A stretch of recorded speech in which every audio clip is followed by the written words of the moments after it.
स्वामिनारायणः साक्षादक्षरपुरुषोत्तमः। सर्वेभ्यः परमां शान्तिम् आनन्दं सुखमर्पयेत्। वसुदेवसुतं देवं कंसचाणूरमर्दनं देवकी परमानन्दं कृष्णं वन्दे जगद्गुरुम्। ॐ अक्षरमहं पुरुषोत्तमदासोऽस्मि।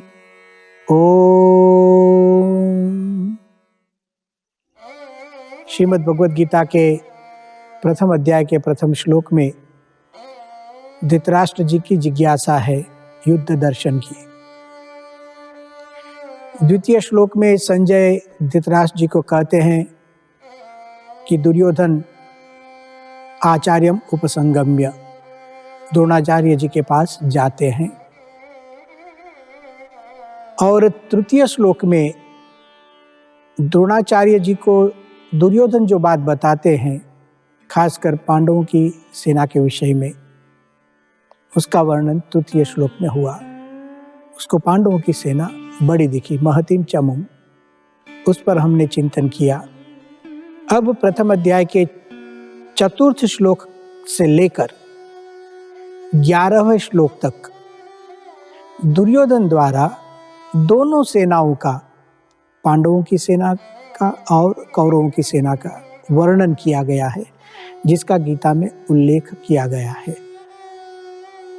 उसमें भी दुर्योधन द्वारा प्रथम पांडव सेना का वर्णन होता है और बाद में कौरव सेना का वर्णन।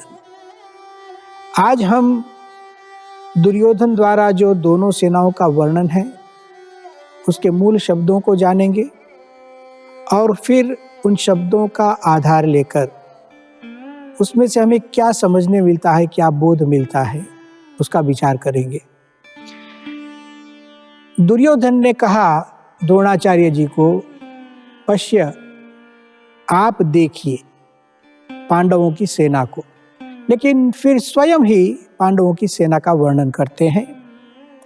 दुर्योधन ने जो वर्णन किया है उसकी बात गीता में इस तरह कही गई है।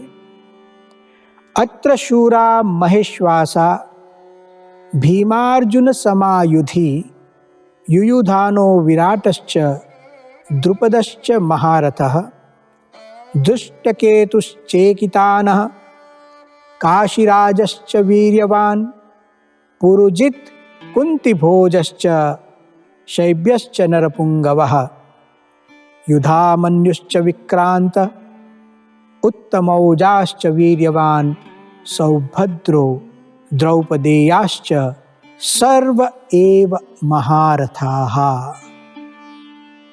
इसका अर्थ होता है, इस युद्ध में सम्मिलित महाधनुर्धारी एवं शूरवीर भीम तथा अर्जुन, सात्यकी, विराट, महारथी राजा द्रुपद, धृष्टकेतु, चेकितान, शक्तिशाली काशीराज, पुरुजित, कुंतीभोज, मनुष्यों में श्रेष्ठ शैब्य, पराक्रमी युधामन्यु, सुभद्रा का पुत्र अभिमन्यु तथा द्रौपदी के 5 पुत्र, ये सभी महारथी हैं।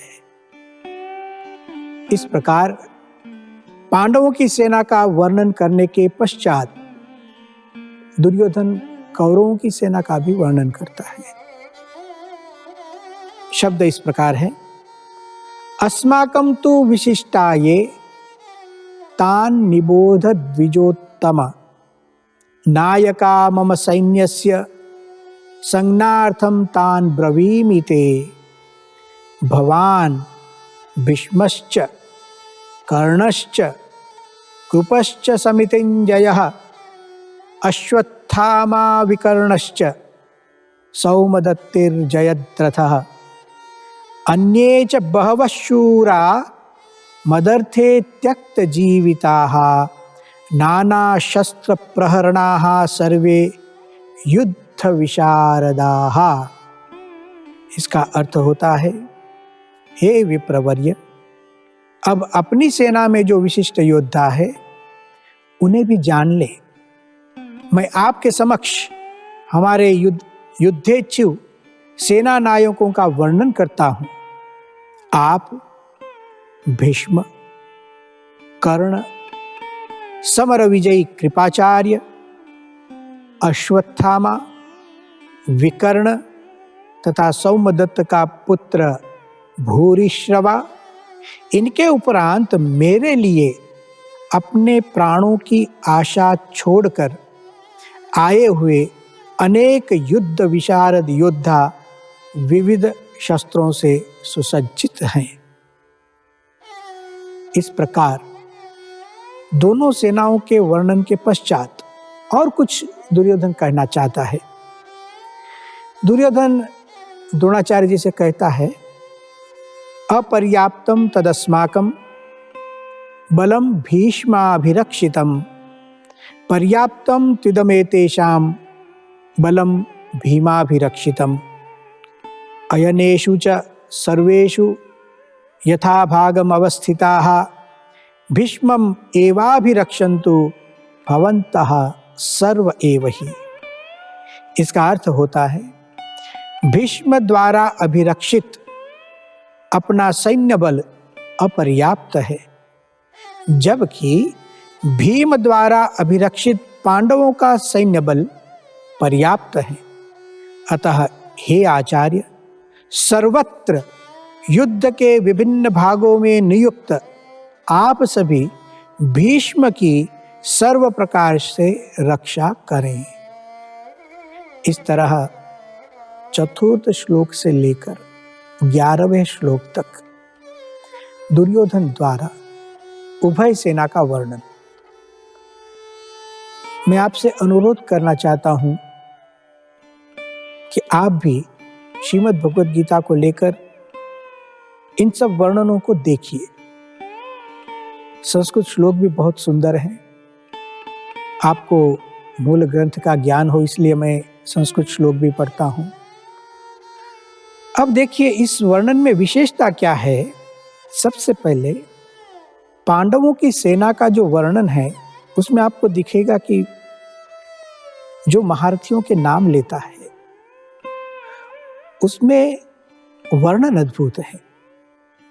एक एक योद्धा में क्या विशेषता है, क्या शक्ति है, उसको दिखाकर द्रोण को कहता है। जैसे यहां किसी को कहा महेश्वासाह, इसका धनुष बहुत बड़ा है। किसी के लिए महारथः ऐसा शब्द प्रयोग किया, किसी के लिए वीर्यवान ऐसा शब्द प्रयोग किया, किसी के लिए नरपुंगवः ऐसा शब्द प्रयोग किया। तो ये सब दिखाई देता है कि दुर्योधन जब पांडव सेना का वर्णन करता है तो कुछ विशेषता उसमें दिखाता है। हाँ, उसने अपनी भी सेना का वर्णन किया, लेकिन संक्षिप्त में किया।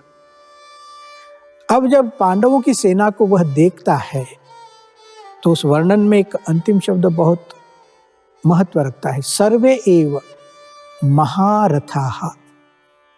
उसको सब महारथ दिखते हैं और थे भी, लेकिन रजिस्टर होता है ये सब महारथी सामने आए हैं। महारथ एक पोस्ट का नाम है।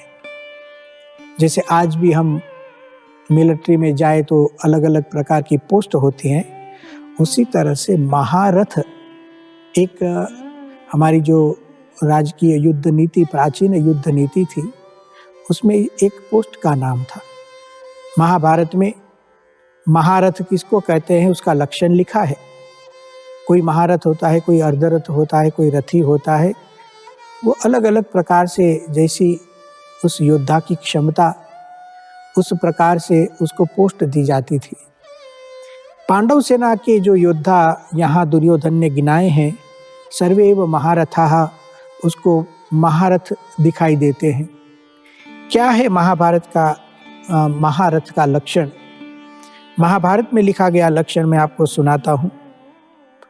एको दश सहस्राणि योधयेद यस्तु धन्विनाम शस्त्र शास्त्र प्रवीणश्च महारथ इति स्मृतः।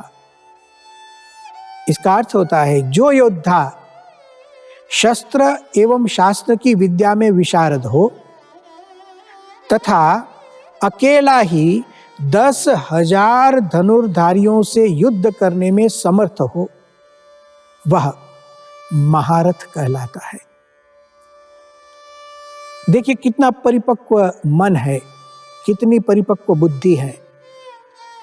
एक व्यक्ति 10,000 के साथ युद्ध करना स्थूल रूप से बात नहीं, लेकिन 10,000 व्यक्तियों के साथ युद्ध करने का कौशल है उसमें। वह व्यूह रचना का आयोजन कर सकता है, उसकी मानसिक शक्ति उतनी होती है, उसको महारथ कहते हैं। 10,000 योद्धाओं के साथ जो आयोजन पूर्वक युद्ध कर सके उसको महारथ कहते हैं। और एक शब्द यहाँ प्रयोग किया गया, शस्त्र एवं शास्त्र की विद्या में विशारद, शस्त्र शास्त्र प्रवीणश्च। शस्त्र में प्रवीण होना अर्थात वो हथियार चलाना जानता है, शस्त्र प्रयोग किस ढंग से करना जानता है, जिसको हम आज कहते हैं प्रैक्टिकल जानता है। लेकिन उतना ही नहीं, शस्त्र शास्त्र, युद्ध नीति के जितने शास्त्र है उसमें भी पारंगत होता है। आज की भाषा में कहे तो PhD होता है, उसमें डिलीट कर लेता है, और लोगों को भी सिखा सके इतनी उसमें ताकत होती है। ऐसे व्यक्ति को महारथ कहते हैं। दुर्योधन ने यहाँ जो वर्णन किया है उसमें अभिमन्यु महारथ है। अभिमन्यु की वय, उसकी उम्र जिस वक्त यह युद्ध चल रहा है बहुत छोटी उम्र है, बालक जैसा है, और उस समय वह महारथ है। आप देखिए कितनी शक्ति, मानसिक शक्ति अभिमन्यु की होगी। एक छोटे बालक को आप देखिए, 14-15 साल का कोई बालक हो, तो आज के युग में माता पिता उसको संस्कार देते हैं, लेकिन आज के बालक कितने डरते हैं। अंधेरे में जाने से डरते हैं, चूहे से डरते हैं, कुछ आवाज जोर से हो जाए तो डर जाते हैं, अकेले रहने में डरते हैं, कुछ काम ज्यादा सौंप दे तो डरते हैं, कहीं बाहर कुछ लेने के लिए भेजे तो डरते हैं। भय भय भय भय। महारथ देखिए कैसे थे हमारे योद्धा, कैसे संस्कार दिए जाते थे। 10,000 योद्धाओं के साथ युद्ध करना है, अकेले डरने की बात क्या, अंधेरे से डरने की बात क्या है। ऐसे संस्कार घर में देने चाहिए। निर्भयता का पोषण कीजिए, उसमें एक मानसिक शक्ति को बढ़ाइए, बौद्धिक शक्ति को बढ़ाइए।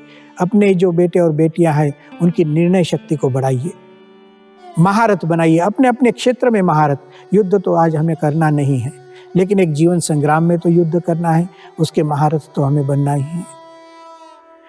दुर्योधन जब पांडव सेना की वर्णन करता उसमें महारथ दिखते हैं।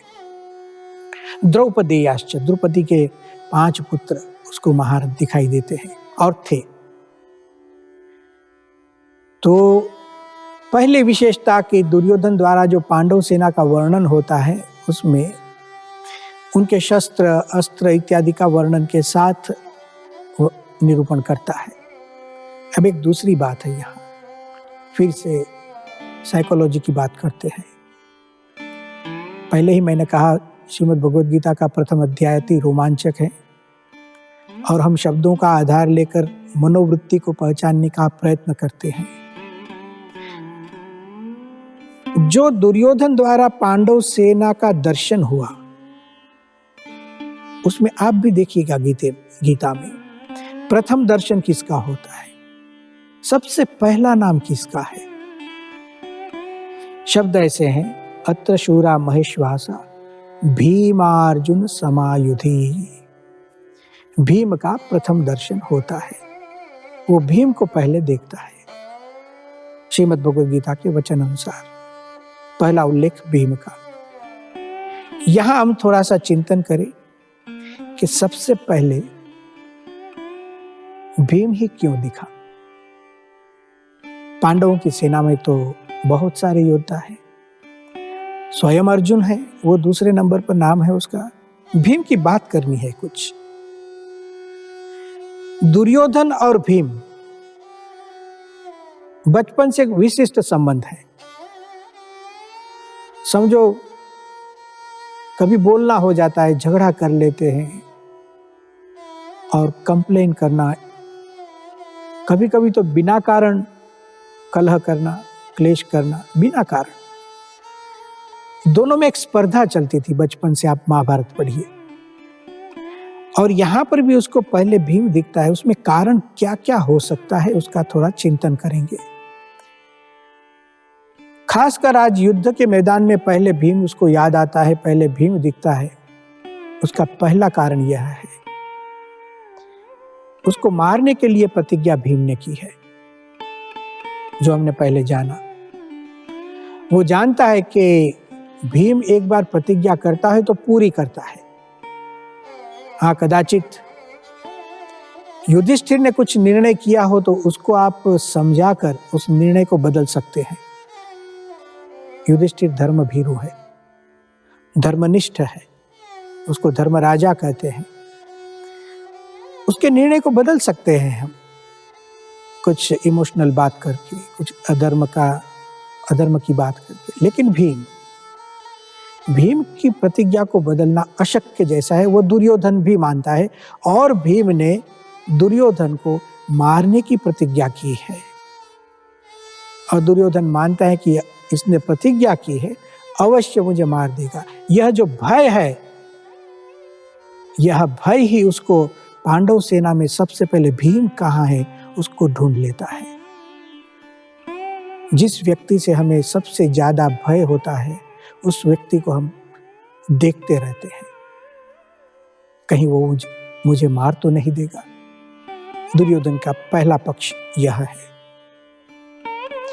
दूसरी एक बात करते हैं, अद्भुत रोमांचक है और आनंदप्रद भी है। मैंने जैसे कहा, बचपन से दोनों का संबंध है। भीम और दुर्योधन दोनों का जन्मदिन एक ही है। समझो वो लोग जन्मदिन बनाएंगे तो एक ही सेलिब्रेशन में दोनों का हो जाएगा। दोनों की बर्थ डेट एक ही है। जिस दिन दुर्योधन का जन्म हुआ उसी दिन भीम का जन्म हुआ। हम कौरवों के जन्म की कथा जानते हैं। गांधारी का गर्भ 100 मटले में बांट कर रखा हुआ था, उसमें से पहला मटला जो पक गया वही दुर्योधन था। अब यहाँ पर दुर्योधन और भीम की जन्म कथा मैं मूल महाभारत आपको सुनाना चाहता हूँ, और फिर हम आएंगे क्यों भीम का प्रथम दर्शन हुआ, उसका गीता के साथ क्या संबंध है। एक रसप्रद इतिहास महाभारत में लिखा, यस्मिन् अहनि दुर्धर्षो जग्ने दुर्योधनस्तदा तस्मिन्नेव महाबाहुर जग्ने भीमोपि वीर्यवान। यस्मिन् अहनि, जिस दिन दुर्योधनः वो उसका जन्म हुआ, तस्मिन्नेव उसी दिन महाबाहु जग्ने भीमोपि वीर्यवान, दोनों का जन्म एक साथ। अब क्या होता है उस वक्त, उसका भी वर्णन लिखा है। दुर्योधन का जैसे ही जन्म होता है तो दुर्योधन ने क्या किया, जन्मते के साथ ही महाभारत कहता है कि स जात मात्र एवाथ धृतराष्ट्र सुतो नृप रासभाराव सदृशम रुराव च ननाद च। जैसे ही धृतराष्ट्र सुत, धृतराष्ट्र का पुत्र, प्रथम पुत्र दुर्योधन का जन्म हुआ, वह दुर्योधन जात मात्र एव, जन्म लेने के बाद तुरंत ही रासभाराव सदृशम, रासव का मतलब होता है गधा, गधे की तरह रुरावच ननादच, जैसे गधे की आवाज होती है उस तरह रोने लगा और चिल्लाने लगा। आवाज गधे की तरह। हाँ, रोना चाहिए, जन्म होने पर जो संतान है उसको रोना चाहिए, तो एक अच्छा चिन्ह है। स्वास्थ्य की दृष्टि से अच्छा है।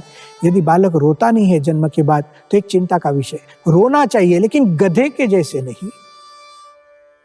मनुष्य का जन्म हो तो मनुष्य के जैसे होना चाहिए। यहां तो लिखा रास भाराव सदृशम रुरावचन नादच। एक अपशुकन सा लग रहा है। धृतराष्ट्र जी है वहां, उसी वक्त और क्या हुआ, आसपास में क्या हुआ, उसका वर्णन भी यहां लिखा है। तम खराहा प्रत्यभाषंत गिद गोमायु वायसाहा। तम दुर्योधनम, दुर्योधन तो गधे के जैसे चिल्लाने लगा, रोने लगा, लेकिन उसी वक्त आसपास जितने गधे थे, खराहा इसका भी मतलब होता है गधे, तम खराहा प्रत्यभाषंत, उन्होंने उत्तर दिया। स्वागत है हमारे कुल में, हमारे गर्दभ कुल में, हमारे गधों के कुल में आपका स्वागत है। तम खराहा प्रत्यभाषंत, गधे बोलने लगे। गिद्ध गोमायु वायसाह, गिद्ध बोलने लगे, कौवे चिल्लाने लगे, आवाज करने लगे। सब अपशुकन था, सब अपशुकन था। समझ गए, धृतराष्ट्र समझ गए कि यहां कुछ गड़बड़ है।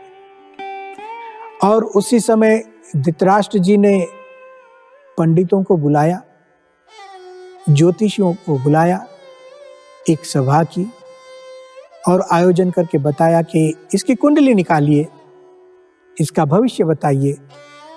सब पंडित लोग बैठे, ग्रह नक्षत्र कुंडली इत्यादि जो कुछ भी जोना देखना होता है देखना शुरू किया, लेकिन सब मौन बैठे रहे। मौन, सभा शून्य हो गई, कोई एक शब्द भी बोल नहीं रहा है, अपने मस्तक झुकाकर बैठे रहे हैं।